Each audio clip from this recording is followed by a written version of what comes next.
നമ്മുടെ ഏറ്റവും വലിയ ലക്ഷ്യം എന്താണ്? റമദാൻ കഴിയുമ്പോഴേക്കും നമ്മുടെ പാപങ്ങൾ പൊറുക്കപ്പെടണമെന്നതല്ലേ? റമദാൻ കഴിയുമ്പോഴേക്കും നമ്മുടെ പാപങ്ങളെല്ലാം പൊറുക്കപ്പെടണം. മൻ അദ്റക റമദാൻ, ഒരാൾ റമദാൻ എത്തിക്കുകയും ഫലം യുഗ്ഫർ ലഹു, റമദാൻ കഴിയുമ്പോഴേക്കും അയാളുടെ തെറ്റുകുറ്റങ്ങൾ അല്ലാഹു പുറത്തു കൊടുത്തില്ലെങ്കിൽ ഫഅബഅദഹുല്ലാഹ്, അല്ലാഹുവിന്റെ സ്വർഗ്ഗത്തിൽ നിന്ന് അയാൾ അകലെയാണെന്ന് മുഹമ്മദുർ റസൂലുള്ളാഹി സ്വല്ലല്ലാഹു അലൈഹി വസല്ലം. എത്ര റമദാനാണ് നമ്മളിൽ നിന്ന് വിട പറഞ്ഞു പോയത്? എത്ര റമദാൻ വിട പറഞ്ഞു പോയി?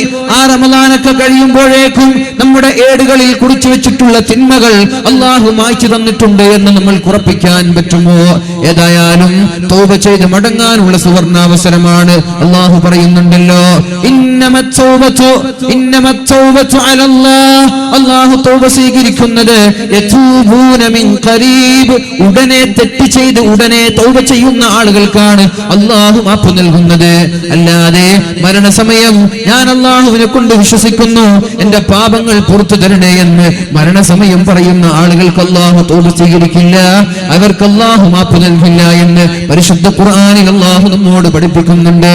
അതുപോലെ പറഞ്ഞ ഒരാളാണ് ഫറോവ. ലോകം കണ്ട ഇസ്ലാമിന്റെ ഏറ്റവും വലിയ ശത്രുവായി, ധിക്കാരിയായി, അന റബ്ബുകുമുൽ അഅ്ലാ, ഞാനാണ് ഏറ്റവും വലിയ റബ്ബ്, അന റബ്ബുകുമുൽ അഅ്ലാ, ഞാനാണ് ഏറ്റവും വലിയ റബ്ബ്, നിങ്ങൾ എന്നെ ആരാധിക്കണമെന്ന് പറഞ്ഞ ആളാണല്ലോ ഫറോവ. ഫഅഖദഹുല്ലാഹു നകാലൽ ആഖിറതി വൽ ഊലാ, അല്ലാഹു ഫറോവയെ നശിപ്പിച്ചു കളഞ്ഞില്ലേ. വഹാദിഹിൽ അൻഹാറു തജ്രി മിൻ തഹ്തി, ഈ കാണുന്ന നദികൾ ഒഴുകുന്നത് എന്റെ കൽപ്പന പ്രകാരമാണ്. സൂര്യൻ ഉദിക്കുന്നതിന്റെ കൽപ്പന പ്രകാരമാണ്, ചന്ദ്രൻ ഉദിക്കുന്നതിന്റെ കൽപ്പന പ്രകാരമാണ്. ഞാൻ മരിച്ചവരെ ജീവിപ്പിക്കും, ഞാൻ മരിച്ചവരെ ജീവിപ്പിക്കുമെന്നും ജീവിച്ചിരിക്കുന്നവരെ മരിപ്പിക്കുമെന്നും പറഞ്ഞ ആളാണല്ലോ. ഏതായാലും ആ ഫറോവ മരണ സമയത്താണ് പറയുന്നത്, ആമൻതു ബിറബ്ബി ബനി ഇസ്രായീൽ, ഇസ്രായേലുകാരുടെ റബ്ബിനെ കൊണ്ട് ഞാനിതാ വിശ്വസിച്ചിരിക്കുകയാണ്. റബ്ബി മൂസ വ ഹാറൂൻ, ഹാറൂൻ നബിയുടെയും മൂസാ നബി അലൈഹിസ്സലാമിന്റെയും റബ്ബിനെ കൊണ്ട് ഞാനിതാ വിശ്വസിച്ചിരിക്കുകയാണെന്ന് ഫറോവ അവസാന സമയത്ത് പറയുന്നുണ്ട്. പക്ഷേ റൂഹ് തൊണ്ടക്കുടിയിൽ എത്തിക്കഴിഞ്ഞു. എത്ര തൗബ ചെയ്താലും അല്ലാഹു സ്വീകരിക്കാത്ത സമയമാണത്.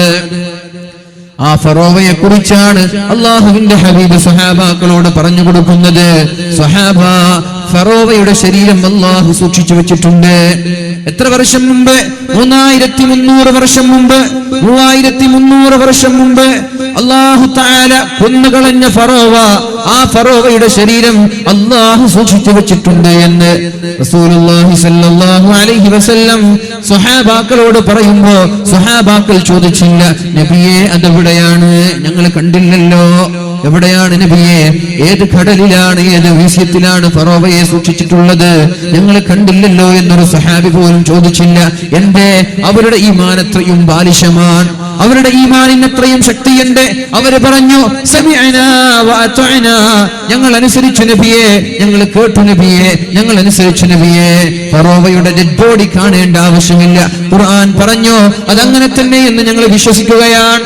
എന്നാൽ 21ാം നൂറ്റാണ്ടിലുള്ള മുസ്ലിമിനും അമുസ്ലിമിനും സംശയം വന്നു, എവിടെയാണ് ഫറോവയുടെ ഡെഡ് ബോഡി സൂക്ഷിക്കുന്നത്?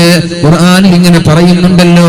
അപ്പോഴേക്കും അല്ലാഹു ഫിർഔനിന്റെ ആ 3300 വർഷം പഴക്കമുള്ള ആ ഒരു ഡെഡ് ബോഡി 18ാം നൂറ്റാണ്ടിൽ അല്ലാഹു കാണിച്ചു കൊടുക്കുകയാണ്. ഇന്ന് ഈജിപ്തിലുള്ള റോയൽ മമ്മി ഹാളിൽ ഫറോവയുടെ ഡെഡ് ബോഡി സൂക്ഷിക്കുന്നുണ്ട്.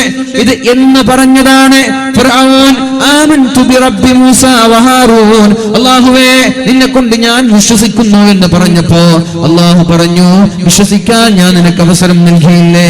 9ഓളം അടയാളങ്ങൾ ഞാൻ നിനക്ക് തന്നുവല്ലോ. വെള്ളം കുടിക്കാൻ ക്ലാസ് എടുക്കുമ്പോഴേക്കും ചോര നൽകി പരീക്ഷിച്ചു.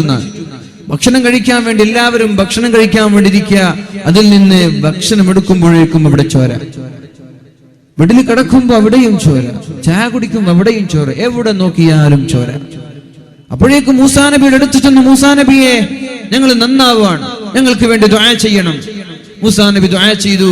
ചോര എന്ന ഒരു പരീക്ഷണം അല്ലാഹു മാറ്റിക്കൊടുത്തു. ഉടനെ തന്നെ അടുത്ത പരീക്ഷണം, വീണ്ടും അവർ തെറ്റിലേക്ക് മടങ്ങി. അടുത്ത പരീക്ഷണം തവള. കുടിക്കാൻ വെള്ളമെടുക്കുമ്പോ ബക്കറ്റിൽ തവള, ഉറങ്ങാൻ കിടക്കുമ്പോ ബെഡിലും തവള, വീടാന്തരം ഭക്ഷണം പോലും കഴിക്കാൻ കഴിയാത്ത രീതിയിൽ പാത്രങ്ങളും പ്ലേറ്റുകളിലും അവരുടെ എല്ലാ വസ്തുക്കളിലും തവളകൾ. അവസാനം മൂസാ നബി അലൈഹിസ്സലാമിന്റെ സന്നിധിയിൽ ചെന്നു, മൂസാ നബിയെ, ഞങ്ങൾ നന്നാവാൻ തയ്യാറാണ്, ഈ ഒരു അദാബിൽ നിന്ന് ഞങ്ങളെ രക്ഷപ്പെടുത്തണമെന്ന് മൂസാ നബി ദുആ ചെയ്തു. തവളയുടെ അദാബിൽ നിന്നും രക്ഷപ്പെടുത്തി. പിന്നെ വീണ്ടും വന്ന് പരീക്ഷണം, വീണ്ടും അവർ തെറ്റിലേക്ക് പോയി, വീണ്ടും വന്ന് പരീക്ഷണം. ഹുമ്മൽ, അവരുടെ അടുത്തേക്ക് വന്നു പേനുകൾ, ചെള്ളുകളൊക്കെ. എവിടെ പോയാലും ചെള്ള്, നടക്കാൻ കഴിയില്ല, ഇരിക്കാൻ കഴിയില്ല, അങ്ങനെ ചെള്ള് കൊണ്ടൊരു പരീക്ഷണം. എന്ത് നോക്കിയാലും, എവിടെ നോക്കിയാലും, എവിടെ പോയാലും ചെള്ള് തന്നെ. അങ്ങനെ പരീക്ഷണങ്ങൾ 9ഓളം പരീക്ഷണങ്ങൾ നൽകി. ഇതിലൊന്നും നന്നാവാതിരിക്കുമ്പോഴാണ് അള്ളാഹു അവസാനമായി കൊന്നുകളയുന്നത്. അപ്പോഴാണ് ഫറവ പറയുന്നത്, ആമൻതു ബിറബ്ബി ബനി ഇസ്രായീൽ, അല്ലാഹുവേ, ഇസ്രായേലുകാരുടെ റബ്ബിനെ കൊണ്ട് ഞാൻ വിശ്വസിച്ചിരിക്കുകയാണ്. അള്ളാഹു പറഞ്ഞു, 9 അടയാളം തന്ന് വിശ്വസിക്കാൻ കഴിയാത്ത നീ ഇപ്പോൾ എന്നെ കൊണ്ട് വിശ്വസിക്കുകയാണോ? തൽക്കാലം ആവശ്യമില്ല എന്ന് പറഞ്ഞുകൊണ്ടാണ് അള്ളാഹു പറയുന്നത്, ഫൽയൗമ നുനജ്ജീക ബിബദനിക ലിതകൂന ലിമൻ ഖൽഫക ആയ. ഫിർഔനേ, നിന്റെ ഈ ശരീരം ഞാൻ സൂക്ഷിക്കാൻ പോവുകയാണ്. സത്യത്തിൽ കടലുകളിൽ മുങ്ങി മരിച്ച മയ്യത്തുകൾ കിട്ടാറുണ്ടോ? മത്സ്യങ്ങളുടെ വയറ്റിനായി, അല്ലെങ്കിൽ ആകെ ദ്രവിച്ച് ജീർണിച്ച് ശരീരം ആകെ നശിച്ചു പോകുന്ന അവസ്ഥ. എന്നാൽ ഒരുപാട് 2000 കണക്കിന് 3000 കണക്കിന് വർഷങ്ങൾ കഴിഞ്ഞിട്ടും ഫറോവ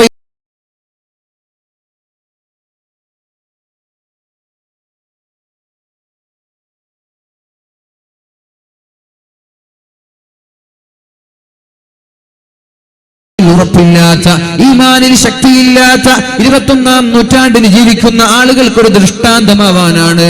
മുസ്ലിമീങ്ങളല്ലാത്ത ആളുകൾക്ക് പഠിക്കാനുള്ള പാഠമാവാനാണ്. ഇസ്ലാം പറയുന്നത് സത്യമാണല്ലോ, ഖുർആൻ പറയുന്നത് സത്യമാണല്ലോ. ലിതകൂന ലിമൻ ഖൽഫക ആയ, നിന്റെ ശേഷം വരുന്ന ആളുകൾക്ക് നീ ഒരു പാഠമാവണം. നീയാണല്ലോ പറഞ്ഞത് ഞാനാണ് രാജാതിരാജനെന്ന്. എന്നാൽ ആളുകൾ കാണട്ടെ, രാജാതിരാജൻ ഒന്നും ചെയ്യാൻ കഴിയാതെ നിസ്സഹായനായി കിടന്നുറങ്ങുന്നത്. രാജാതിരാജനാണെന്ന് പറഞ്ഞ നിന്നെ ആളുകൾ കാണുമ്പോ എന്നെ കുറിച്ച് മനസ്സിലാക്കാൻ അതൊരു അവസരമാവട്ടെ എന്ന് പറഞ്ഞുകൊണ്ട് അല്ലാഹു ഫറോവയെ അവിടെ എടുത്തു വെക്കുകയാണ്, സൂക്ഷിച്ചു വെക്കുകയാണ്. ഫറോവയുടെ ഡെഡ് ബോഡി, മറ്റുള്ള മമ്മികളൊക്കെ കെമിക്കലുകൾ വെച്ച് ഉപയോഗിക്കുമ്പോ, കെമിക്കലുകൾ വെച്ച് സൂക്ഷിക്കുമ്പോ ഫറോവയുടെ ആ ഒരു ഡെഡ് ബോഡി രാസവസ്തുക്കളുടെ സഹായം പോലുമില്ലാതെ സൂക്ഷിക്കപ്പെടുകയാണ് എന്നാണ് കേൾക്കാൻ സാധിച്ചത്. ഒരു കെമിക്കലിന്റെ ആവശ്യമില്ലാതെ, രാസവസ്തുക്കളുടെ ആവശ്യമില്ലാതെ. അല്ലാഹുവിന്റെ വാക്കാണത്, നുനജ്ജീക ബിബദനിക ലിതകൂന ലിമൻ ഖൽഫക ആയ, നിന്റെ ശരീരം ഞാൻ സൂക്ഷിച്ചുകൊള്ളാമെന്ന അല്ലാഹു റബ്ബ് സുബ്ഹാനഹു വ തആലയുടെ ആ ഒരു വാക്ക് സത്യമായി പുലരുകയാണ്. എന്നാൽ ആ ഒരു മമ്മി സൂക്ഷിക്കുന്ന, ആ ഒരു ഡെഡ് ബോഡി സൂക്ഷിക്കുന്ന ആ മ്യൂസിയത്തിന്റെ ആളുകൾ ഒരു പക്ഷേ അമുസ്ലിമായിരിക്കാം. അവർക്ക് ഇസ്ലാമിനെ കുറിച്ച് തിരിച്ചറിഞ്ഞിട്ടുണ്ടാവൂല. അല്ലാഹു ആയത്തിന്റെ തൊട്ടുടനെ പറയുന്നുണ്ട്, وَإِنَّ كَثِيرًا مِنَ النَّاسِ عَنْ آيَاتِنَا لَغَافِلُونَ. സംഭവം ഇങ്ങനെയൊക്കെയാണെങ്കിലും ഫറോവയെ ആളുകൾക്കൊരു പാഠമാവാനാണ് ഞാൻ ബാക്കി വെച്ചതെങ്കിലും, وَإِنَّ كَثِيرًا مِنَ النَّاسِ, ജനങ്ങളിൽ ഭൂരിഭാഗം ആളുകളും അൻ ആയാതിനാ ലഗാഫിലൂൻ, എന്റെ ദൃഷ്ടാന്തങ്ങൾ അവർക്ക് മനസ്സിലാവുന്നില്ല, എന്റെ ദൃഷ്ടാന്തങ്ങളെ കുറിച്ച് അവർ അശ്രദ്ധരാണ്. ഇതുപോലെ ഒരാൾക്ക് ഇസ്ലാമിലേക്ക് കടന്നു വരാൻ ഇതിനേക്കാളും വലിയൊരു തെളിവ് വേണോ? എന്നാലും ഇവർ കടന്നു വരൂല. അവരുടെ വാശിയാണത്, ദുർവാശിയാണത്, പിടിവാശിയാണത്. അല്ലാഹു അത് തന്നെയാണ് പറയുന്നത്. എത്ര ആയത്തുകൾ ഇറക്കി കൊടുത്താലും നന്നാവാൻ തയ്യാറാവാത്ത ആളുകളുണ്ട് എന്ന് അല്ലാഹു റബ്ബ് സുബ്ഹാനഹു വ തആല നമ്മോട് പഠിപ്പിക്കുന്നു. റസൂലുള്ളാഹി സ്വല്ലല്ലാഹു അലൈഹി വസല്ലം നമ്മോട് പഠിപ്പിക്കുന്നുണ്ട് പരിശുദ്ധമായ ഖുർആനിലൂടെ, വമാ മനഅനാ അൻ നുർസില ബിൽ ആയാത്ത്, എനിക്ക് ദൃഷ്ടാന്തങ്ങൾ അയക്കാൻ അറിയാഞ്ഞിട്ടല്ല. ഒരുപാട് ദൃഷ്ടാന്തങ്ങൾ ഒന്നിന് പിറകെ ഒന്നായി ഞാൻ നിങ്ങൾക്ക് അയച്ചു തരുമായിരുന്നു. പക്ഷേ അയക്കാതിരിക്കാനുള്ള കാരണം ഇല്ലാ കദ്ദബ ബിഹൽ അവ്വലൂൻ, നിങ്ങൾക്ക് മുമ്പ് കഴിഞ്ഞു പോയ ആളുകൾ എന്റെ ദൃഷ്ടാന്തങ്ങളെ പുച്ഛിച്ചു കളഞ്ഞിട്ടുണ്ട്, അവരതിനെ നെവർ മൈൻഡ് ചെയ്തിട്ടുണ്ട്. അതുകൊണ്ടാണ് ഞാൻ നിങ്ങൾക്ക് ഞാൻ ദൃഷ്ടാന്തങ്ങൾ അയച്ചു തരാത്തതെന്ന് പരിശുദ്ധ റസൂലുള്ളാഹി സ്വല്ലല്ലാഹു അലൈഹി വസല്ലം ഖുർആനിലൂടെ നമ്മൾക്ക് പഠിപ്പിച്ചു തരികയാണ്. മക്ക മുശ്രിക്കീങ്ങളായ ആളുകൾ അല്ലാഹുവിന്റെ ഹബീബിന്റെ അടുത്തേക്ക് പോവുകയാണ്.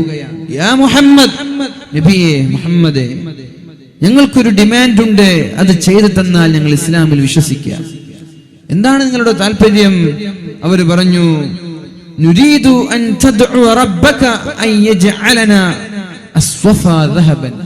സ്വഫാ പർവ്വതം ഉംറക്ക് പോയ ആളുകൾ, ഹജ്ജിന് പോയ ആളുകൾക്കറിയാം, സ്വഫാ പർവ്വതത്തെ മലയാക്കി, സ്വർണ്ണ മലയാക്കി മാറ്റിത്തരാൻ നിങ്ങൾക്ക് പറ്റുമോ? അള്ളാഹുവിനോട് ദുആ ചെയ്യുമോ? ആ കാണുന്ന സ്വഫാ പർവ്വതം ഒരു സ്വർണ്ണ മലയാക്കി മാറ്റാൻ വേണ്ടി നിങ്ങളുടെ റബ്ബിനോട് നിങ്ങൾ ദുആ ചെയ്യണം. അങ്ങനെ ആ പർവ്വതം ഒരു സ്വർണത്തിന്റെ മലയായി, സ്വർണത്തിന്റെ പർവ്വതമായി മാറിയാൽ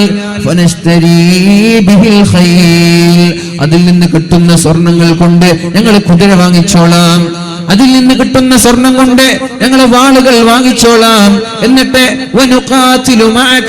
നിങ്ങളുടെ കൂടെ യുദ്ധത്തിലേക്ക്, രണാങ്കണത്തിലേക്ക് ഇറങ്ങി വരാമെന്ന് അള്ളാഹുവിന്റെ ഹബീബിനോട് മക്കാ മുശ്രിക്കീങ്ങൾ പറഞ്ഞപ്പോഴാണ് റസൂലുള്ളാഹി സ്വല്ലല്ലാഹു അലൈഹി വസല്ലം ദുആ ചെയ്തത്. അള്ളാഹുവിന്റെ ഹബീബ് ദുആ ചെയ്തു. നബി തങ്ങൾ ചോദിച്ചു, നിങ്ങൾ പറയുന്നത് സത്യമാണോ? ലഅൻ ദഅഉതു റബ്ബി, ഞാൻ എന്റെ റബ്ബിനോട് ദുആ ചെയ്തു, അങ്ങനെ റബ്ബ് ഫജഅല ലക്കുമുസ് സ്വഫാ ദഹബാ, ആ കാണുന്ന സ്വഫാ പർവ്വതം സ്വർണ്ണമാക്കി മാറ്റി തന്നാൽ നിങ്ങൾ എന്നിൽ വിശ്വസിക്കുമെന്ന് ഉറപ്പാണോ? അവർ പറഞ്ഞു, അതെ മുഹമ്മദേ, ഞങ്ങൾ വിശ്വസിക്കാൻ തയ്യാറാണ്. അപ്പോഴാണ് അള്ളാഹുവിന്റെ ഹബീബ് ദുആ ചെയ്യാൻ തുടങ്ങിയത്. അല്ലാഹുവേ, അല്ലാഹുവേ, ഈ കാണുന്ന സഫാ പർവ്വതം നീ സ്വർണ്ണമാക്കി മാറ്റണേ അല്ലാ. അങ്ങനെയെങ്കിലും ആളുകൾ ഇസ്ലാം സ്വീകരിക്കട്ടെ, ഈ ധിക്കാരികൾ ഇസ്ലാമിലേക്ക് കടന്നു വരട്ടെ എന്ന് റസൂലുള്ളാഹി സ്വല്ലല്ലാഹു അലൈഹി വസല്ലം ദുആ ചെയ്യുമ്പോഴാണ് ജിബ്രീൽ അലൈഹിസ്സലാം ഓടി വരുന്നത്. യാ റസൂലല്ലാഹ്, നബിയേ, സഫാ പർവ്വതം സ്വർണ്ണമാക്കി മാറ്റാൻ അല്ലാഹു തയ്യാറാണ്. പക്ഷേ ഒരു ഡിമാൻഡ് ഉണ്ട്, ഒരു നിബന്ധനയുണ്ട്. എന്താണ് ആ നിബന്ധന? ഇല്ലം യുഅ്മിനൂ ബിക, ആ സഫാ പർവ്വതം സ്വർണ്ണമാക്കി മാറ്റിയതിന് ശേഷം മക്കാ മുശ്രിക്കീങ്ങൾ അങ്ങയെ കൊണ്ട് വിശ്വസിക്കാൻ തയ്യാറായില്ലെങ്കിൽ അദ്ദബഹും അദാബാ, അല്ലാഹു അവരെ ശിക്ഷിക്കും. ലം യുഅദ്ദിബുഹു അഹദൻ മിനൽ ആലം, ലോകത്ത് ഒരാൾക്കും നൽകാത്ത ശിക്ഷ, ഒരു സമൂഹത്തിനും നൽകാത്ത ശിക്ഷ, ഒരു സമുദായത്തിനും നൽകാത്ത, ഒരു ഖൗമിനും നൽകാത്ത ശിക്ഷ അല്ലാഹു നിങ്ങളുടെ സമൂഹത്തിന് നൽകും നബിയെ. അതുകൊണ്ട് വേണോ വേണ്ടയോ എന്ന് ആലോചിക്കണമെന്ന് റസൂലുള്ളാഹി സ്വല്ലല്ലാഹു അലൈഹി വസല്ലം തങ്ങളോട് പറഞ്ഞപ്പോഴാണ് അല്ലാഹുവിന്റെ ഹബീബ് പറഞ്ഞത്, റബ്ബി ലാ യാ റബ്ബ്, അല്ലാഹുവേ വേണ്ട, അല്ലാഹുവേ വേണ്ട. ഇനിയും അവർ വിശ്വസിച്ചില്ലെങ്കിൽ എന്റെ സമൂഹത്തിലേക്ക് അദാബ് നീ ഇറക്കുമല്ലോ, അതുകൊണ്ട് വേണ്ട റബ്ബേ, വേണ്ട, സ്വർണം എനിക്ക് വേണ്ട, ഞാൻ അവരെ എന്തെങ്കിലും ഉപദേശിച്ചുകൊണ്ട് ഇസ്ലാമിലേക്ക് വിളിച്ചോളാം എന്ന് റസൂലുള്ളാഹി സ്വല്ലല്ലാഹു അലൈഹി വസല്ലം അല്ലാഹുവിനോട് പറഞ്ഞപ്പോഴാണ് അല്ലാഹു റബ്ബ് സുബ്ഹാനഹു വ തആല പറയുന്നത്, അല്ലാഹു റബ്ബ് സുബ്ഹാനഹു വ തആല പറയുന്നത്, എന്തിനാണ് അവർക്ക് സഫയുടെ ആവശ്യം? എന്തിനാണ് അവർക്ക് സഫയുടെ ആവശ്യം? സഫയുടെ ആവശ്യമുണ്ടോ? അവർക്ക് അവരുടെ ശരീരത്തിലേക്ക് തന്നെ നോക്കിയാൽ തന്നെ അല്ലാഹുവിന്റെ ദൃഷ്ടാന്തങ്ങൾ അറിയാലോ. അവരുടെ ശരീരങ്ങളിലേക്ക് നോക്കട്ടെ, അവരുടെ കണ്ണിലേക്ക് നോക്കട്ടെ, അവർ ശ്വസിക്കുന്ന വായുവിലേക്ക്, അവർ നടക്കുന്ന കാലിലേക്ക്, അവരുടെ സകലമാന അവയവങ്ങളിലേക്ക് നോക്കുമ്പോഴേക്കും അല്ലാഹുവിനെ കുറിച്ച് തിരിച്ചറിയാൻ അവർക്ക് പറ്റുമല്ലോ. ഇങ്ങനെ ഒരു സ്വർണ്ണമലയാക്കി മാറ്റേണ്ട ആവശ്യമുണ്ടോ എന്ന് അല്ലാഹു തആല പരിശുദ്ധ റസൂലുള്ളാഹി സ്വല്ലല്ലാഹു അലൈഹി വസല്ലമ തങ്ങളോട് ചോദിച്ചുത്രേ.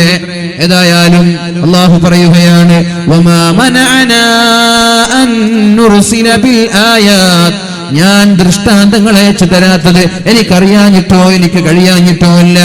ഇല്ലാ കദ്ദബ ബിഹൽ അവ്വലൂൻ, നിങ്ങൾക്ക് മുമ്പ് കഴിഞ്ഞു പോയ സമൂഹം എന്റെ ദൃഷ്ടാന്തങ്ങളെ കളവാക്കിയിട്ടുണ്ട്. മക്കാ മുശ്രിക്കീങ്ങളെ പോലെ. മക്കാ മുശ്രിക്കീങ്ങളാണല്ലോ അല്ലാഹുവിന്റെ ഹബീബിനോട് പറഞ്ഞത്, യാ മുഹമ്മദ്, ഈ കാണുന്ന ചന്ദ്രനെ 2 കഷ്ണമാക്കി പിളർത്തി തന്നാൽ ഞങ്ങൾ നിങ്ങളെ കൊണ്ട് വിശ്വസിക്കാമെന്ന്. ചന്ദ്രനുണ്ടല്ലോ, അമ്പിളിമാമനുണ്ടല്ലോ, 14-ാം രാവിന്റെ പൗർണമിയെ 2 കഷ്ണമാക്കി മാറ്റി തന്നാൽ നിങ്ങളിൽ ഞാൻ വിശ്വസിക്കാമെന്ന് മക്കാ മുശ്രിക്കീങ്ങളായ ആളുകൾ പറയുകയാണ്. അപ്പോഴേക്കും അല്ലാഹുവിന്റെ ഹബീബ് ദുആ ചെയ്തു, എങ്ങനെയെങ്കിലും അവർ ഇസ്ലാമിലേക്ക് കടന്നു വരട്ടെ, എങ്ങനെയെങ്കിലും അവർ മുസ്ലിമാവട്ടെ എന്ന താല്പര്യത്തോടെ റസൂലുള്ളാഹി സ്വല്ലല്ലാഹു അലൈഹി വസല്ലം ദുആ ചെയ്തു. താമസിയാതെ തൽക്ഷണം ചന്ദ്രൻ 2 കഷ്ണമായി, ഒന്ന് ആകാശത്തും 2 ഹിറാ ഗുഹയുടെ മറുഭാഗത്തുമായി 2 കഷ്ണമായി. മക്കാ മുശ്രിക്കീങ്ങൾ എന്നല്ല, ലോകത്തുള്ള സകലമാന ആളുകളും കാണുന്ന രീതിയിൽ ചന്ദ്രനെ 2 കഷ്ണമാക്കി മാറ്റിയിട്ടുണ്ട്. അങ്ങനെയാണല്ലോ ചേരമാൻ പെരുമാൾ അത് കണ്ടത്. ചേരമാൻ പെരുമാൾ ഇസ്ലാമിലേക്ക് കടന്നു വരാനുള്ള കാരണം എന്താ? അറേബ്യയിൽ നിന്ന് സഹാബാക്കൾ നമ്മുടെ കേരളക്കരയിലേക്ക് കാലുകുത്തിയപ്പോ ഇങ്ങനെ ഒരു കാര്യം ചർച്ച ചെയ്തു. അത് അള്ളാഹുവിന്റെ ഹബീബിന്റെ ദൃഷ്ടാന്തമാണെന്ന് പറഞ്ഞപ്പോഴാണ് ആ ഹബീബിനെ എനിക്ക് കാണണമെന്ന് പറഞ്ഞുകൊണ്ട് കേരളക്കരയിൽ നിന്ന് അള്ളാഹുവിന്റെ ഹബീബിന്റെ സന്നിധിയിലേക്ക് പോയി ഇസ്ലാമിലേക്ക് കടന്നു വരുന്നത്, താജുദ്ദീൻ എന്ന പേര് സ്വീകരിക്കുന്നത്. അള്ളാഹു എന്തെങ്കിലും ഒരു അടയാളം ഇവിടെ സൃഷ്ടിച്ചിട്ടുണ്ടെങ്കിൽ അത് ചില ആളുകൾക്ക് പാഠമാവാനാണ്, ചില ആളുകൾക്ക് ഹിദായത്ത് ലഭിക്കാനാണ്. എന്നാൽ മക്കാ മുശ്രിക്കീങ്ങളായ ആളുകൾ അള്ളാഹുവിന്റെ ഹബീബിന്റെ പ്രാർത്ഥന പ്രകാരം ചന്ദ്രൻ 2 കഷ്ണമായി പിളർന്നപ്പോ അവർ ഇസ്ലാമിലേക്ക് കടന്നു വന്നില്ല, അവർ വിശ്വസിക്കാൻ തയ്യാറായില്ല.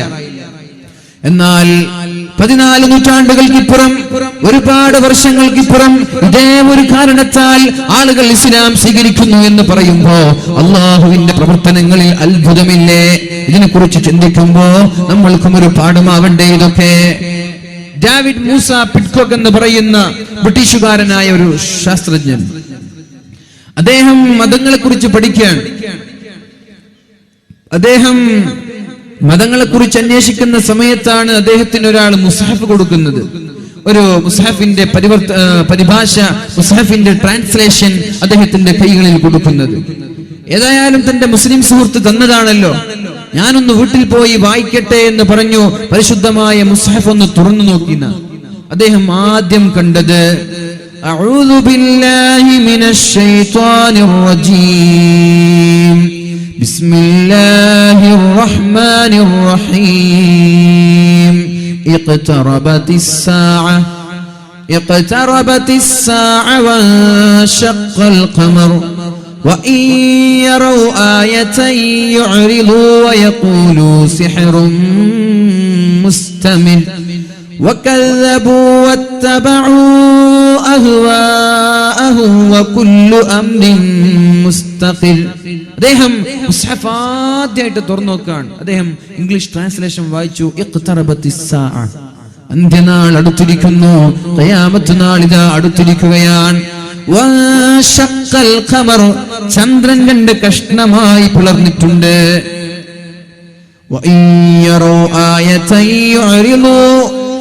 അള്ളാഹുവിന്റെ ദൃഷ്ടാന്തങ്ങൾ അവർ കണ്ടാൽ അവർ നെവർ മൈൻഡ് ചെയ്ത് മടങ്ങുകയാണ്. ഇത് സിഹറാണ്. ചന്ദ്രൻ 2 കഷ്ണമായി പിളർന്നപ്പോഴാണ് അവർ പറയാൻ തുടങ്ങിയത് ഇത് മാജിക് ആണെന്ന്, ഇത് മജീഷ്യനാണെന്ന്, സാഹിറാണ്, മാരണക്കാരനാണെന്ന് അവർ പറയുകയും അള്ളാഹുവിന്റെ ഹബീബിനെ നിഷേധിക്കുകയും ചെയ്തു. ഇത് അദ്ദേഹം വായിക്കുകയാണ്. അവർ അള്ളാഹുവിന്റെ ഹബീബിനെ കളവാക്കി. എന്നിട്ട് അവരുടെ ശാരീരിക താല്പര്യങ്ങൾക്ക് പിന്നാലെ പോയി. ഇത് കേൾക്കുമ്പോ, ഇത് വായിച്ചപ്പോ അയാൾ തുറന്ന അതേ സ്പീഡിൽ ക്ലോസ് ചെയ്തു. ചന്ദ്രൻ 2 കഷ്ണമായി പിളർന്നു. അത് വിശ്വസിക്കാൻ എന്നെ കിട്ടില്ല.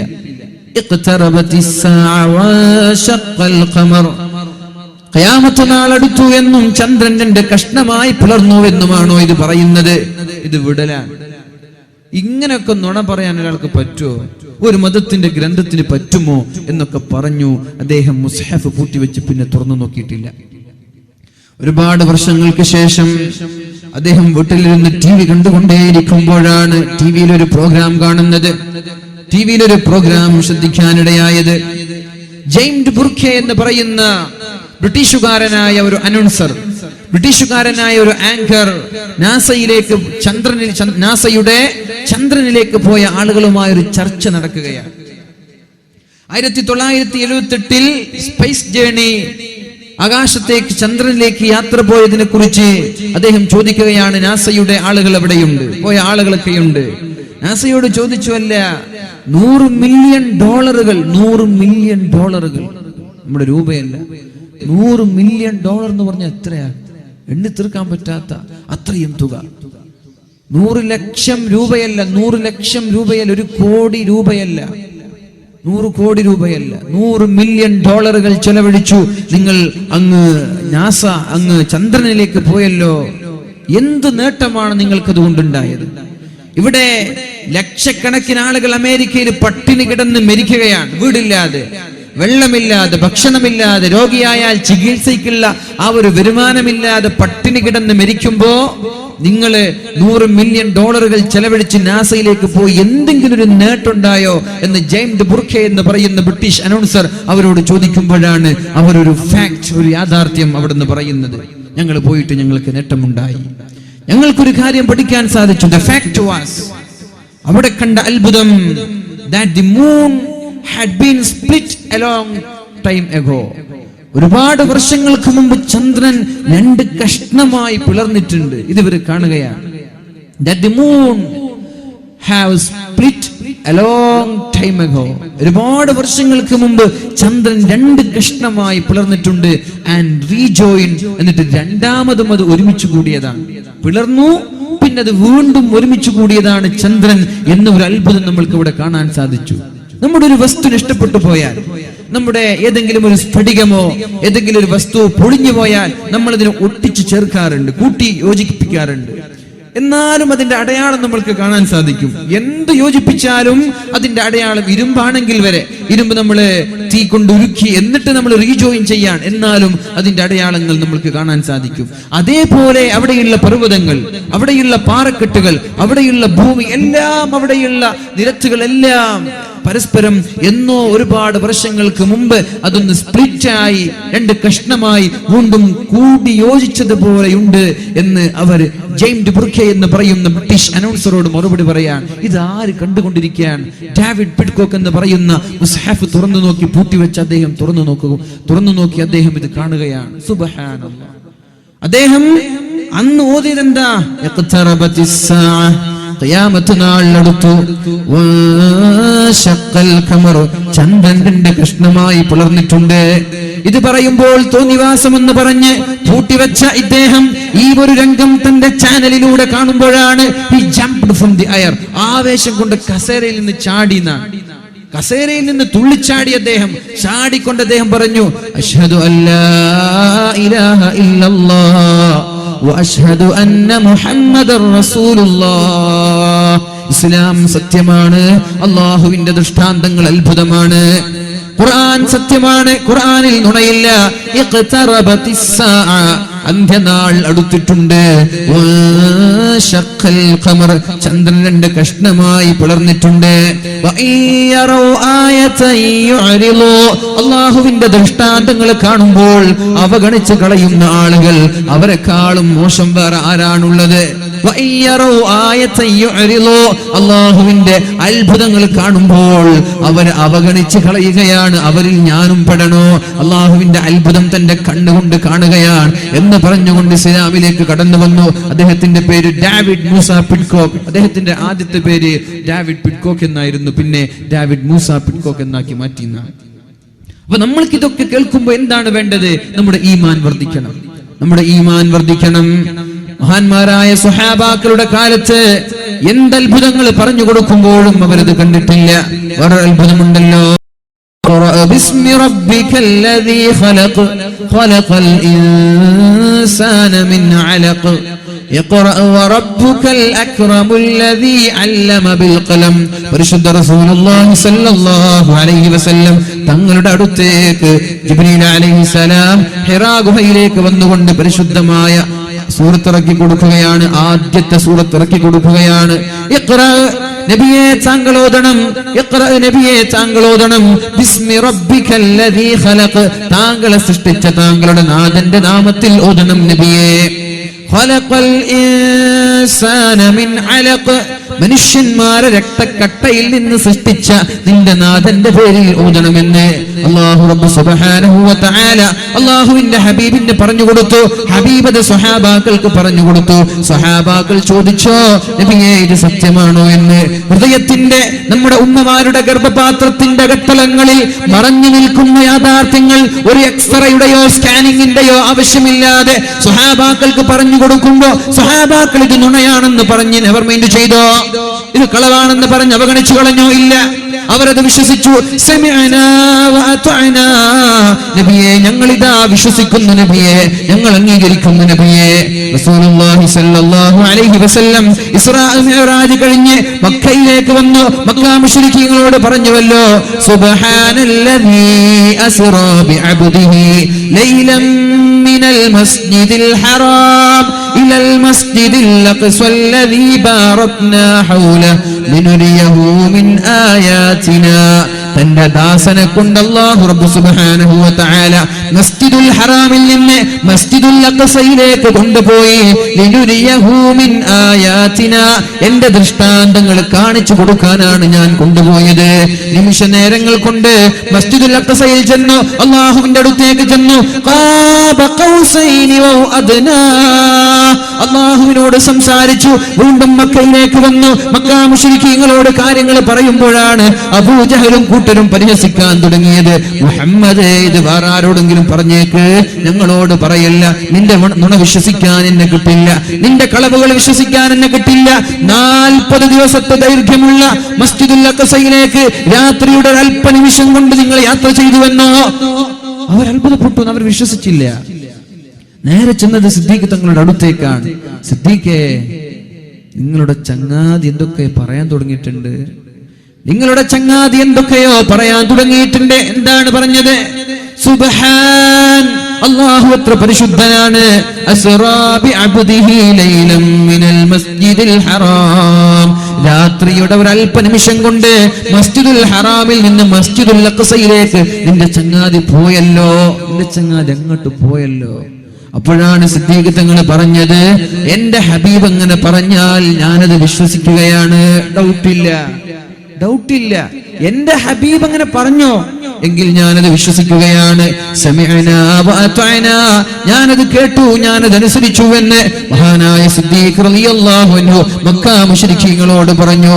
എന്നാൽ 21-ാം നൂറ്റാണ്ടിൽ ജീവിക്കുന്ന മുസ്ലിമീങ്ങളായ നമ്മൾക്ക് സൂപ്പർസോണിക് വിമാനങ്ങളെ കുറിച്ച്, ശബ്ദത്തെക്കാൾ വേഗതയിൽ സഞ്ചരിക്കുന്ന വിമാനങ്ങളെ കുറിച്ച്, ബുള്ളറ്റ് ട്രെയിനുകളെ കുറിച്ചൊക്കെ കേട്ട് പരിചയമുള്ള നമ്മൾക്ക് ഇതൊരു അത്ഭുതമായി തോന്നുന്നുണ്ടോ? നമ്മൾ ആലോചിക്കുന്നുണ്ടാകും, അള്ളാഹുവിന്റെ ഹബീബ് ഈ 21-ാം നൂറ്റാണ്ടിലേക്കാണ് നിയോഗിക്കപ്പെട്ടിരുന്നതെങ്കിൽ അള്ളാഹുവിന്റെ ഹബീബ് ഫ്ലൈറ്റ് ഉപയോഗിക്കുമായിരുന്നു, സ്മാർട്ട് ഫോണുകൾ ഉപയോഗിക്കുമായിരുന്നു, അല്ലെ? അങ്ങനെ ഉപയോഗിക്കുമായിരുന്നെങ്കിൽ i6 i7 ലാപ്ടോപ്പ് ഉപയോഗിക്കുമായിരുന്നു. ഏതാ, ആപ്പിളോ ഡെല്ലോ എന്നൊക്കെ ചർച്ച ചെയ്യും നമ്മള്. സത്യത്തിൽ ഈ ചർച്ച ആവശ്യമില്ലെന്നാണ്. അള്ളാഹുവിന്റെ ഹബീബിനെ പൂർണ്ണമായി ഉൾക്കൊള്ളാൻ പറ്റാത്ത ആളുകൾ അങ്ങനെ ചർച്ച ചെയ്യുക. ഈ 21-ാം നൂറ്റാണ്ടിൽ ജീവിക്കുമ്പോ റസൂലുള്ളാഹി സ്വല്ലല്ലാഹു അലൈഹി വസല്ലമ തങ്ങൾ ഫോണുകളും ലാപ്ടോപ്പുകളും ഫ്ലൈറ്റുകളും ഉപയോഗിക്കുമായിരുന്നു എന്ന ചർച്ച ആവശ്യമില്ല. എന്റെ 14 നൂറ്റാണ്ടുകൾക്ക് മുമ്പ് അള്ളാഹുവിന്റെ ഹബീബ് ഒരു ഫ്ലൈറ്റിന്റെ ആവശ്യമില്ലാതെ സൂപ്പർസോണിക് വിമാനങ്ങളുടെയോ ജെറ്റ് വിമാനങ്ങളുടെയോ ആവശ്യമില്ലാതെ അള്ളാഹുവിന്റെ ഹബീബ് നൈമിഷിക ചെറിയൊരു നിമിഷം കൊണ്ട് മസ്ജിദുൽ ഹറാമിൽ നിന്ന് മസ്ജിദുൽ അഖ്സയിലേക്ക് പോയിട്ടുണ്ട്. ഇന്നത്തെ ടെക്നോളജിയുടെ ആവശ്യമില്ലാതെ ഇലാഹിയായ ടെക്നോളജി, ദൈവികമായ ടെക്നോളജി, അള്ളാഹുവിന്റെ ടെക്നോളജി, മെഷീന്റെ ആവശ്യമില്ല. മെഷീനിന്റെയോ ഇൻസ്ട്രുമെന്റ്സിന്റെയോ വിമാനങ്ങളുടെയോ ഒന്നും ആവശ്യമില്ലാതെ അള്ളാഹുവിന്റെ ഇലാഹിയായ ദൈവികമായ സാങ്കേതിക വിദ്യ കൊണ്ട് ഈ ഫ്ലൈറ്റിനേക്കാളും വേഗതയിൽ അള്ളാഹുവിന്റെ ഹബീബ് സഞ്ചരിച്ചിട്ടുണ്ട്. അപ്പൊ നമ്മളിപ്പോ ആലോചിക്കുക, ഈ സമയത്ത് അള്ളാഹുവിന്റെ ഹബീബ് ഫ്ലൈറ്റിൽ സഞ്ചരിക്കോ? അതിന്റെ ആവശ്യമില്ല. എന്റെ 14 നൂറ്റാണ്ട് മുമ്പ് തന്നെ ഇതിനേക്കാളും വേഗത്തിൽ അള്ളാഹുവിന്റെ ഹബീബ് സഞ്ചരിച്ചിട്ടുണ്ട്. പിന്നെ ചോദിക്കുകയാണ്, സ്മാർട്ട് ഫോണുകൾ ഉപയോഗിക്കുമോ? അങ്ങനെയാണെങ്കിൽ സാംസങ് ആണോ, ഐഫോൺ ആണോ, ആപ്പിൾ ആണോ എന്ന ചർച്ച അതും വൃഥാവിലാണ്.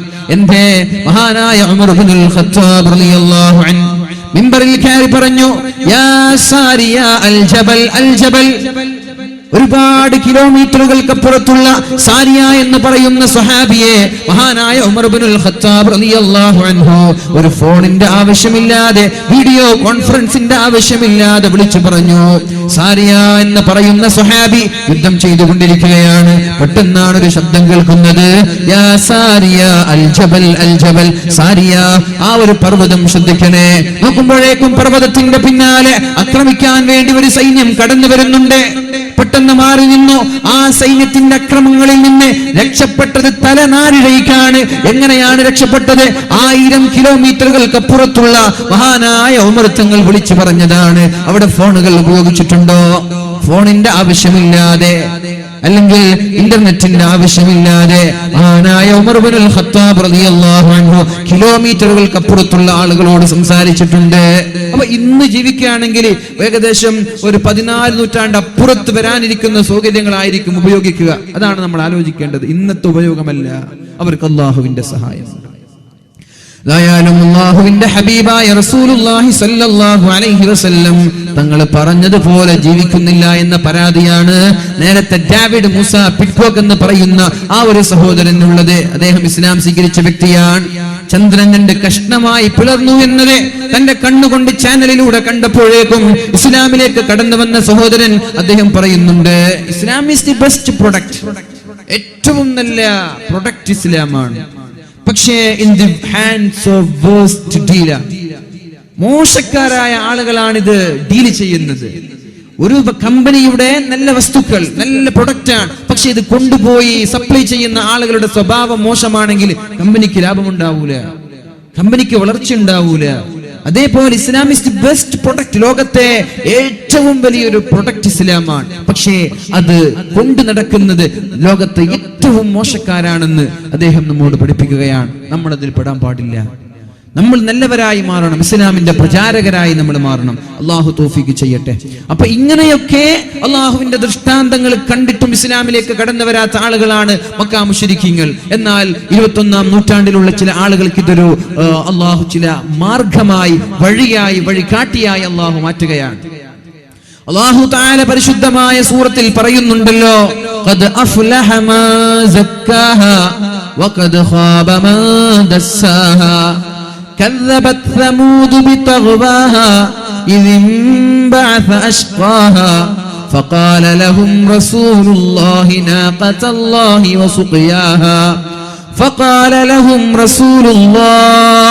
മഹാനായ സ്വാലിഹ് നബി അലൈഹിസ്സലാമിനോട് അദ്ദേഹത്തിന്റെ സമുദായം ആവശ്യപ്പെട്ടു, നിങ്ങൾ അള്ളാഹുവിന്റെ പ്രവാചകനാണെന്ന് വിശ്വസിക്കാൻ ഒരു ദൃഷ്ടാന്തം കാണിച്ചു തരണം, ഒരു അത്ഭുതം കാണിച്ചു തരണം, ഒരു തെളിവ് ഞങ്ങൾക്ക് ആവശ്യമുണ്ട്. എന്താ നിങ്ങൾക്ക് വേണ്ടത് പറഞ്ഞോളൂ. അവര് പറഞ്ഞു, ഈ കാണുന്ന പ്രവിശാലമായി നീണ്ടു കിടക്കുന്ന വെള്ളമില്ലാത്ത, പറവകളില്ലാത്ത, അതേപോലെ തന്നെ മരങ്ങളില്ലാത്ത ഈ ഒരു പാറക്കെട്ടിൽ നിന്ന് ഒരു ഒട്ടകത്തെ കൊണ്ടുവരാൻ നിങ്ങൾക്ക് സാധിക്കുമോ? അപ്പോഴാണ് മഹാനായ സ്വാലിഹ് നബി അലൈഹിസ്സലാം ദുആ ചെയ്യാൻ തുടങ്ങിയത്. നൈമിഷിക നേരം കൊണ്ട് തന്നെ ആ ഒരു പാറക്കൂട്ടത്തിന്റെ ഇടയിൽ നിന്ന് മനോഹരമായ ഒരു ഒട്ടകം തന്റെ കൈകാലുകൾ പുറത്തേക്ക് ഇട്ടുകൊണ്ട് പുറത്തു വരികയാണ്. അവർ അത്ഭുതപ്പെട്ടു. പക്ഷെ ഇസ്ലാം സ്വീകരിക്കാൻ അവർ തയ്യാറായില്ല. ഇവിടെ അള്ളാഹുവിനെ കുറിച്ച് മനസ്സിലാവാഞ്ഞിട്ടല്ല, അള്ളാഹുവിനെ കുറിച്ച് തിരിച്ചറിയാഞ്ഞിട്ടല്ല, ആരാണ് അള്ളാഹു എന്നറിയാഞ്ഞിട്ടല്ല, ഇസ്ലാമാണ് സത്യത്തിന്റെ മതമെന്നവർക്ക് മനസ്സിലാവാഞ്ഞിട്ടല്ല. അഹങ്കാരമാണ് ചില ആളുകളെ ഇസ്ലാമിലേക്ക് കടന്നു വരുന്നതിൽ നിന്ന് തടഞ്ഞു വെക്കുന്നത്. ഇത് തമാശയല്ലല്ലോ. ഐൻസ്റ്റീൻ ഒരിക്കൽ മനോഹരമായ ഒരു കളിപ്പാട്ട്, മനോഹരമായ ഒരു സൃഷ്ടിയുണ്ടാക്കി. അപ്പോഴാണ് ഒരു നിരീശ്വരവാദി കടന്നു വരുന്നത്. ഐൻസ്റ്റീനോട് ചോദിച്ചു, ഇതെന്താണ്? അപ്പൊ പറഞ്ഞു, ഇത് മനോഹരമായ ഒരു വസ്തുവാണ്. ആരാണ് ഇത് ഉണ്ടാക്കിയത്, ആരാണിത് നിർമ്മിച്ചത് എന്ന് ചോദിക്കുമ്പോഴാണ് ഇത് വെറുതെ ഉണ്ടായതാ, ഇത് സ്വതവേ ഉണ്ടായതാ, ഇത് താനേ ഉണ്ടായതാണെന്ന് ഐൻസ്റ്റീന് പറഞ്ഞപ്പോഴാണ് ആ സഹോദരൻ ചോദിക്കുന്നത്, ഈ ഒരു വസ്തു വെറുതെ ഉണ്ടാവാനാണോ? ഈ ഒരു വസ്തു വെറുതെ ഉണ്ടാവാനാണോ? ഇത്രയും മനോഹരമായ ഒരു വസ്തു വെറുതെ ഉണ്ടാവാനാണോ? ഇതിനൊരു സൃഷ്ടാവ് വേണ്ടേ എന്ന് നിരീശ്വരവാദി ചോദിക്കുമ്പോഴാണ് ഐൻസ്റ്റീൻ തിരിച്ചു ചോദിച്ചത്. ഐൻസ്റ്റീൻ തിരിച്ചു ചോദിക്കുകയാണ്, ഇത്രയും ചെറിയ ഒരു വസ്തു ഉണ്ടാവണമെങ്കിൽ, അതിനൊരു സൃഷ്ടാവ് വേണമെങ്കിൽ, ഈ കാണുന്ന ആകാശങ്ങൾ, ഈ കാണുന്ന ഭൂമി, ഈ കാണുന്ന പർവ്വതങ്ങൾ, നിരന്തരമായി സമാന്തരമായി നീണ്ടുകിടക്കുന്ന സമുദ്രങ്ങൾ, ഇതൊക്കെ സൃഷ്ടിക്കാൻ ഒരു ദൈവം വേണ്ട എന്നാണോ നീ പറയുന്നത്? ഇത്രയും ചെറിയ ഒരു മൈക്ക് നിർമ്മിക്കാൻ ഒരാൾ വേണമെങ്കിൽ, ഇത്രയും ചെറിയൊരു മൊബൈൽ ഫോൺ നിർമ്മിക്കാൻ ഒരാൾ വേണമെങ്കിൽ, താനേ അത് ഉണ്ടാവില്ലെങ്കിൽ ഈ കാണുന്ന പ്രപഞ്ചവും കടാഹങ്ങളും അത് വെറുതെ ഉണ്ടായി എന്ന് പറയുന്നത് ശരിയാണോ എന്ന് നിരീശ്വരവാദിയോട് തിരിച്ചു ചോദിച്ച സംഭവമുണ്ട്. ആളുകൾക്കറിയാഞ്ഞിട്ടല്ല. ഡോക്ടർമാര് പഠിക്കുന്ന ആളുകൾ, അത് പഠിപ്പിക്കുന്ന അധ്യാപകർ, ബയോളജി പഠിപ്പിക്കുന്നവർ, കെമിസ്ട്രി പഠിപ്പിക്കുന്നവർ, ഫിസിക്സ് പഠിപ്പിക്കുന്നവർ, അവർക്കറിയാഞ്ഞിട്ടല്ല ഇങ്ങനെ ഒരു റബ്ബുണ്ട് എന്ന്.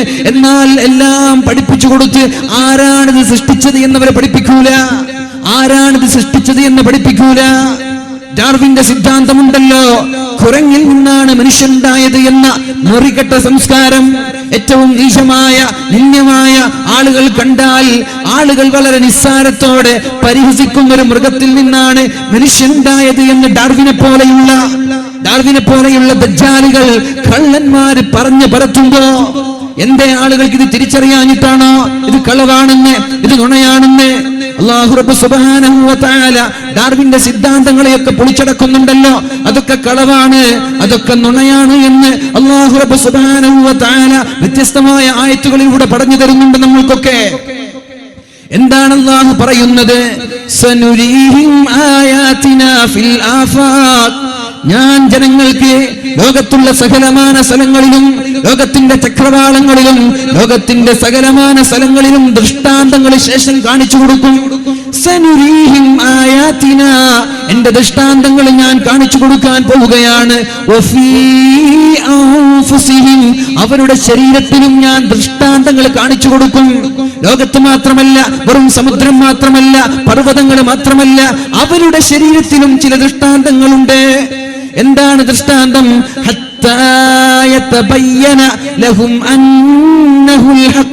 അല്ലാഹുവാണ് സത്യം, അല്ലാഹുവാണ് ദൈവം, അല്ലാഹു ഏകനാണ് എന്ന് തിരിച്ചറിയുന്ന രീതിയിൽ ഞാൻ അവർക്ക് ദൃഷ്ടാന്തങ്ങൾ ഓരോന്നോരോന്നായി ഞാൻ കാണിച്ചു കൊടുക്കും. അവലം യക്ഫി ബിറബ്ബിക്, ഇതുപോലെ അവർക്ക് തിരിച്ചറിയാനും മനസ്സിലാക്കുവാനും ഇതുപോലെ. അങ്ങനെ ഒരുപാട് ദൃഷ്ടാന്തങ്ങൾ ഞാൻ അവർക്ക് കാണിച്ചു കൊടുക്കുന്നുണ്ട്. എന്നിട്ടാണ് മനുഷ്യന്റെ സൃഷ്ടിപ്പിനെ കുറിച്ച് അല്ലാഹു പറയുന്നത്. ഡാർവിൻ പറഞ്ഞതുപോലെ, ലോകം കണ്ട ഏറ്റവും നുണയനായ ഡാർവിന്റെ എവല്യൂഷൻ തിയറി പറയുന്നത് പോലെ അല്ലാഹു പറയുകയാണ്, അങ്ങനെയല്ല മനുഷ്യനെ ഞാൻ സൃഷ്ടിച്ചത്. വമിൻ ആയാതിഹി, എന്റെ ദൃഷ്ടാന്തത്തിൽ പെട്ടതാണ് അൻ ഖലഖകും, ഞാൻ നിങ്ങളെ സൃഷ്ടിച്ചു. മിൻ തുറാബ്, മണ്ണിൽ നിന്ന് ഞാൻ നിങ്ങളെ സൃഷ്ടിച്ചു. നിങ്ങളുടെ പ്രപിതാവായ, നിങ്ങളുടെ പൂർവ്വപിതാവായ, ലോകത്തുള്ള മനുഷ്യന്മാരുടെ ഉപ്പാപ്പയായ ആദം നബി അലൈഹിസ്സലാമിനെ സൃഷ്ടിച്ചത് ഞാൻ മണ്ണിൽ നിന്നാണ്. മിൻ തുറാബ്, മണ്ണിൽ നിന്ന് ഞാൻ സൃഷ്ടിച്ചു. പിന്നെ നിങ്ങളെ മനുഷ്യരാക്കി മാറ്റി. 40 വർഷമാണ് മഹാനായ ആദം നബി അലൈഹിസ്സലാമിനെ ഭൂമിയിലുള്ള വ്യത്യസ്തമായ സ്ഥലങ്ങളിൽ ചെന്ന് വ്യത്യസ്തമായ മണ്ണുകൾ കൊണ്ടുവന്ന് മനുഷ്യരൂപമാക്കി അല്ലാഹു അവിടെ വെച്ചത്. മലക്കുകൾ അതുവഴി നടന്നു പോകുമായിരുന്നു, ഇബ്ലീസ് അതുവഴി നടന്നു പോകുമായിരുന്നു. ഇങ്ങനെ ഒരു മനുഷ്യന്റെ കോലം കാണുമ്പോ മലക്കുകൾക്ക് പേടിയുണ്ടായിരുന്നു, ആരാണിത്, എന്തിനാണിത് എന്നൊക്കെ. ഇബ്ലീസിനും പേടിയുണ്ടായിരുന്നു. ഏറ്റവും കൂടുതൽ പേടിച്ചത് ഇബ്ലീസാണ്. ഇബ്ലീസ് ഇടയ്ക്കിടെ അടിക്കുമായിരുന്നു. അടിക്കുമ്പോഴാണ് അതിൽ നിന്ന് ഉണങ്ങിയ മണ്ണിന്റെ ശബ്ദം കേൾക്കുന്നത്. അങ്ങനെ ഒരു ദിവസം ഇബ്ലീസ് പറയുകയാണ്, മലക്കുകളോട് പറയുകയാണ്, നിങ്ങൾ പേടിക്കേണ്ട, നിങ്ങൾ ഈ ശരീരം കണ്ടിട്ടോ, ഈ ഒരു സൃഷ്ടി കണ്ടിട്ടോ നിങ്ങൾ ഭയപ്പെടേണ്ട ആവശ്യമില്ല. ഉടനെ തന്നെ ആ ഒരു സൃഷ്ടിയുടെ വായയിലൂടെ ഇബ്ലീസ് അകത്തേക്ക് കടന്നു പിൻദ്വാരത്തിലൂടെ പുറത്തു വന്നു. എന്നിട്ട് മലക്കുകളോട് പറഞ്ഞു, ഇന്നല്ലാഹ സമദുൻ, അല്ലാഹു നിരാശ്രയനാണ്. എന്നാൽ ഈ കാണുന്ന സൃഷ്ടിയുണ്ടല്ലോ, അത് അജ്വഫുൻ, അത് ഉള്ളുപൊള്ളയാണ്. അല്ലാഹു എന്നെങ്കിലും എനിക്ക് പടച്ചവനായ റബ്ബ് എന്നെങ്കിലും ഈ സൃഷ്ടിയെ കീഴ്പ്പെടുത്താൻ, ഈ സൃഷ്ടിയെ ഇല്ലായ്മ ചെയ്യാൻ, ഈ സൃഷ്ടിയെ നശിപ്പിക്കാൻ എനിക്ക് അവസരം തന്നാൽ ഞാൻ ഇയാളെ ഏറ്റെടുത്തോളാം എന്ന് ഇബ്ലീസ് അല്ലാഹു തആല മഹാനായ ആദം നബി അലൈഹിസ്സലാമിന് റൂഹ് നൽകുന്നതിന് മുമ്പ് തന്നെ പറഞ്ഞിട്ടുണ്ട്. പിന്നെയാണ് ഇബ്ലീസ് ആദ്യം മനുഷ്യനെ പിഴപ്പിക്കാൻ തുടങ്ങിയത്. അപ്പൊ ആദ്യം സൃഷ്ടിച്ചത് മിൻ തുറാബ്, മണ്ണിൽ നിന്ന് ആദം നബി അലൈഹിസ്സലാമിനെ സൃഷ്ടിച്ചു എന്ന് പറഞ്ഞുകൊണ്ട് അല്ലാഹു റബ്ബ് സുബ്ഹാനഹു വ തആല കുരങ്ങിൽ നിന്നാണ് മനുഷ്യൻ ആയി മാറിയത് എന്ന ആശയത്തെ പൊളിച്ചെടുക്കുകയാണ്. എന്നാ പിന്നെ ഡാർവിൻ ഇങ്ങനെ പറയാമായിരുന്നു, ഒരു മനുഷ്യൻ കുരങ്ങനായി മാറുമെന്ന് പറഞ്ഞാൽ കുഴപ്പമില്ലായിരുന്നു അല്ലെ? അവസാന കാലം വരുമ്പോ മനുഷ്യന്മാരെ കുരങ്ങന്മാരായി മാറ്റും. അവരുടെ കോലം അല്ലാഹു മനുഷ്യരിൽ നിന്ന് വ്യത്യസ്തമായ മൃഗങ്ങളായി, കല്ലുകളായി, വ്യത്യസ്തമായ രൂപങ്ങളായി അല്ലാഹു മറിക്കുമെന്ന പരിശുദ്ധമായ ഒരുപാട് ഹദീസുകളുണ്ട്. അങ്ങനെ പറഞ്ഞാൽ കുഴപ്പമില്ലായിരുന്നു. പക്ഷേ എന്താ പറഞ്ഞത്? മനുഷ്യൻ കുരങ്ങിൽ നിന്നാണ് ഉണ്ടായത് ഇസ്ലാം അതിനെ ശക്തമായി എതിർക്കുകയും മണ്ണിൽ നിന്നാണ് മനുഷ്യനുണ്ടായത് എന്ന് സമൂഹത്തിന് പഠിപ്പിച്ചു കൊടുക്കുകയും ചെയ്യുകയാണ്. അതേപോലെ തന്നെ ടോക്കിയോയിൽ നടന്ന ഒരു ഗവേഷണം നമ്മുടെ സംസം വെള്ളത്തെക്കുറിച്ച്, അല്ലാഹുവിന്റെ ദൃഷ്ടാന്തങ്ങളെ കുറിച്ച് നമ്മൾ ചർച്ച ചെയ്യാൻ. ടോക്കിയോയിൽ നടന്ന ഒരു ഗവേഷണം, അദ്ദേഹത്തിന്റെ പേര് മസാറോ എമോട്ടോ എന്ന് പറയുന്ന ഒരു ശാസ്ത്രജ്ഞൻ. അദ്ദേഹം വെള്ളത്തെക്കുറിച്ച് പുസ്തകം വരെ എഴുതിയിട്ടുണ്ടെന്നാണ്. എന്താണ് അദ്ദേഹത്തിന്റെ പുസ്തകത്തിന്റെ പേര്? മെസ്സേജ് ഫ്രം വാട്ടർ, വെള്ളത്തിൽ നിന്നുള്ള ഉപദേശം, വെള്ളത്തിൽ നിന്നുള്ള സന്ദേശം എന്ന രീതിയിൽ ഒരു 5 വാള്യമുള്ള ഒരു പുസ്തകം അദ്ദേഹം രചിച്ചിട്ടുണ്ട്. വെള്ളത്തെക്കുറിച്ച് പഠിച്ചെന്നാണ്. അദ്ദേഹം വെള്ളത്തുള്ളികളെ പ്രത്യേകമായ ഒരു ടെമ്പറേച്ചറിൽ, പ്രത്യേകമായ ഒരു ഊഷ്മാവിൽ തണുപ്പിക്കുകയും അങ്ങനെ തണുപ്പിച്ച് കഴിയുമ്പോൾ വെള്ളത്തിൽ ഒരുപാട് ക്രിസ്റ്റലുകൾ കാണാൻ സാധിക്കാറുണ്ട്, പാളികൾ. നമ്മുടെ വെള്ളത്തെ നേരിയ ഊഷ്മാവിൽ അതിനെ തണുപ്പിച്ചു, എന്നിട്ട് അതിനെ ഡയഗ്നോസ് ചെയ്യുമ്പോൾ, അതിനെ പരിശോധിക്കുമ്പോൾ ആ വെള്ളത്തിൽ ഒരു ക്രിസ്റ്റൽ, ഒരു പാളി അദ്ദേഹത്തിന് കാണാൻ സാധിച്ചിട്ടുണ്ട്. അപ്പോഴാണ് വെള്ളത്തെക്കുറിച്ച് പഠിക്കുകയാണല്ലോ, സാധാ വെള്ളവും സംസം വെള്ളവും വല്ല വ്യത്യാസമുണ്ടോ എന്നറിയാൻ വേണ്ടി ഒരു മുസ്ലിം സഹോദരൻ അദ്ദേഹത്തിന്റെ കയ്യിൽ സംസം വെള്ളം കൊടുക്കുന്നത്. സുബ്ഹാനല്ലാഹ്. അദ്ദേഹം സംസം വെള്ളം എടുത്തു, അതിനെ ചെറുതാക്കി, എന്നിട്ട് അതിന്റെ ക്രിസ്റ്റൽ കണ്ടുപിടിക്കാൻ നോക്കി. പക്ഷേ അദ്ദേഹത്തിന് അതിൽ നിന്ന് അങ്ങനെ ഒരു ക്രിസ്റ്റൽ ലഭിച്ചില്ല. മറ്റുള്ള വെള്ളത്തിലുള്ളത് പോലെയുള്ള ഒരു പാളി, ഒരു ക്രിസ്റ്റൽ അദ്ദേഹത്തിന് ലഭിച്ചില്ല. പിന്നെ അദ്ദേഹം ചെയ്തത് സംസം വെള്ളത്തിൽ നിന്നുള്ള ഒരു തുള്ളി വെള്ളം എടുത്തു, എന്നിട്ട് സാദാ വെള്ളം 1000 തുള്ളി എടുത്തു, എന്നിട്ട് അതിലേക്ക് ചേർക്കുകയാണ്. സാദാ വെള്ളം പച്ചവെള്ളത്തിലേക്ക് സംസമിന്റെ ഒരു തുള്ളി വെള്ളം ചേർത്തു, എന്നിട്ട് അതിൽ നിന്നൊരു പരീക്ഷണം നടത്തി. നേരത്തെയുള്ള വെള്ളത്തിൽ നിന്ന് കിട്ടുന്ന ക്രിസ്റ്റൽ ഇവിടെ ലഭിക്കുന്നുണ്ടോ? അപ്പോഴാണ് അദ്ദേഹത്തിന് മറ്റുള്ള വെള്ളത്തിൽ നിന്ന് വ്യത്യസ്തമായി ഡബിൾ ക്രിസ്റ്റൽ ലഭിച്ചത്. നേരത്തെ ഒരു ക്രിസ്റ്റൽ ആണെങ്കിൽ ഇവിടെ ഡബിൾ ക്രിസ്റ്റൽ ലഭിക്കുകയാണ്. 1000 തുള്ളി വെള്ളത്തിൽ ഒരൊറ്റ ഒരു തുള്ളി സംസം വെള്ളം ചേർത്തപ്പോഴേക്കും ഡബിൾ ക്രിസ്റ്റൽ അദ്ദേഹത്തിന് ലഭിക്കുകയാണ്. അദ്ദേഹം പറഞ്ഞു, ഇതിൽ അത്ഭുതമുണ്ട്, ഇത് സാധാ വെള്ളമല്ല, ഇത് സൃഷ്ടാവായ റബ്ബിന്റെ വെള്ളമാണ്, ഇത് ആരുടെയോ വെള്ളമാണ്, ഇത് സാധാ വെള്ളവുമായിട്ട് ഇതിനൊരു ബന്ധമില്ല എന്ന് അദ്ദേഹം പഠിപ്പിക്കുകയാണ്. എന്നിട്ട് അദ്ദേഹം സൗദിയിൽ നടന്ന ഒരു സെമിനാറിൽ അദ്ദേഹം പറഞ്ഞു, സാധാ വെള്ളത്തിൽ അല്ലാഹ് അല്ലാഹ് അല്ലാഹ് എന്നിങ്ങനെ ആ ഒരു സാധാ വെള്ളത്തിലേക്ക് നമ്മൾ പറഞ്ഞു കേൾപ്പിച്ചാൽ ആ വെള്ളത്തിന്റെ പെരുമാറ്റത്തിൽ വ്യത്യാസം വരുന്നുണ്ട്. ഇതൊക്കെ നിങ്ങൾക്ക് നെറ്റിലൊക്കെ സെർച്ച് ചെയ്താൽ കിട്ടുന്ന വിഷയമാണ്. അദ്ദേഹത്തിന്റെ പേര് മസാറോ എമോട്ടോ എന്നാണ്.